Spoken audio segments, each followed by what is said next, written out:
आने वाला है नया टैक्स कानून। अब टैक्स उसी साल जब कमाई होगी। क्या है सरकार का प्लान, कैसे बदलाव? सरकार ने आयकर कानून को सरल, स्पष्ट और समय के अनुसार बनाने के लिए इनकम टैक्स बिल 2025 की पूरी तैयारी कर ली है।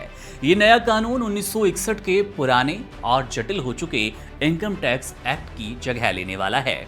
इस कानून को संसद की सेलेक्ट कमेटी ने जांचा और उसमें 285 सुधारों की सिफारिश की है।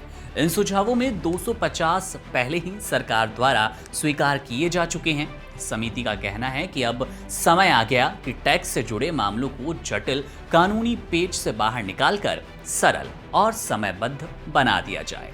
नए इनकम टैक्स बिल का सबसे बड़ा बदलाव होगा टैक्स ईयर की नई अवधारणा को लेकर। वर्तमान में टैक्स की गणना 2 अलग अलग वर्षों में होती है। पहले फाइनेंशियल ईयर, जिसे हम वित्त वर्ष कहते हैं, जिसमें आय कमाई जाती है, और फिर असेसमेंट ईयर, जिसे हम मूल्यांकन वर्ष कहते हैं, जिसमें उस आय पर टैक्स भरा जाता है। उदाहरण के लिए, यदि आपने अप्रैल 2023 से मार्च 2024 के बीच आय कमाई, आपकी जो भी सैलरी आई हो, तो उसका मूल्यांकन और टैक्स भुगतान, यानी कि आप टैक्स का पे करेंगे 2024-25 में। लेकिन नए कानून के तहत ये जटिल व्यवस्था खत्म हो जाएगी, यानी कि जिस वर्ष व्यक्ति या फिर संस्था आय अर्जित करेगी, उसी वर्ष टैक्स का आपको भुगतान करना होगा। इससे टैक्स फाइलिंग में पारदर्शिता आएगी और प्रक्रिया तेज हो जानी है। इसके साथ ही प्रस्तावित बिल में पुराने और अप्रासंगिक प्रावधानों को हटाने का प्रस्ताव तैयार है। उदाहरण के तौर पर फ्रिंज बेनिफिट टैक्स, FBT जैसे कर, जिन्हें अब वर्षों पहले हटा दिया गया था, लेकिन कानून की किताबों में उनकी भाषा अब भी बनी हुई है, उन्हें पूरी तरह से हटा दिया जाएगा। 1961 का इनकम टैक्स एक्ट लगातार संशोधनों के कारण काफी जटिल हो गया। ये नया विधेयक उस बोझ को खत्म करने, कम करने और टैक्स कानून को आधुनिक बनाने की दिशा में एक अहम कदम होगा। बिल की भाषा और संरचना को भी आम आदमी के लिए समझने योग्य तैयार किया जा रहा है।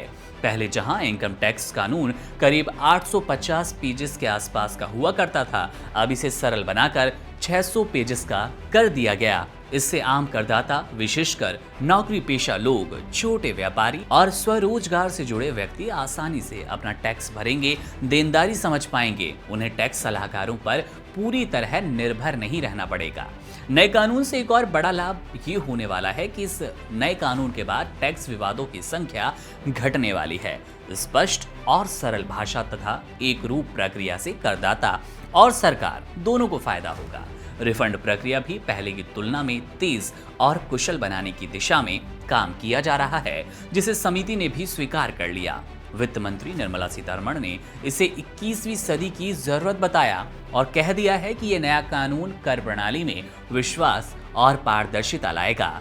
CBDT प्रमुख रवि अग्रवाल ने भी भरोसा जताया कि इससे न केवल टैक्स देने में आसानी होगी, बल्कि सरकार को टैक्स वसूलने में भी ज्यादा सफलता मिलेगी।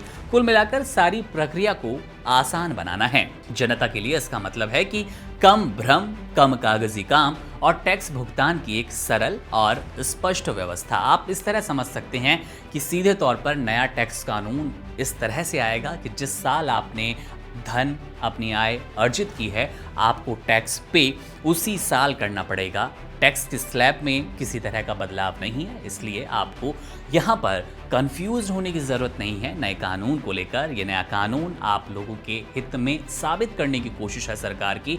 अब देखना दिलचस्प होगा किस तरह इस विधेयक को समर्थन मिलता है और कब से ये विधेयक लागू हो जाएगा, जिसके बाद आपको अपनी कमाई का जो टैक्स है, जो अमूमन आपको अगले वर्ष भरना होता था, उसी साल भरना होगा।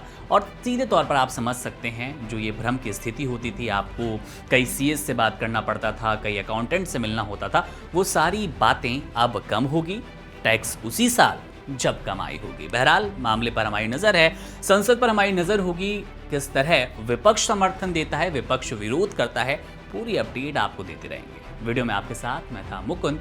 तमाम बड़ी खबरों और अपडेट्स के लिए आप बने रहिए वन इंडिया के साथ। शुक्रिया। Subscribe to One India and never miss an update. Download the One India app now.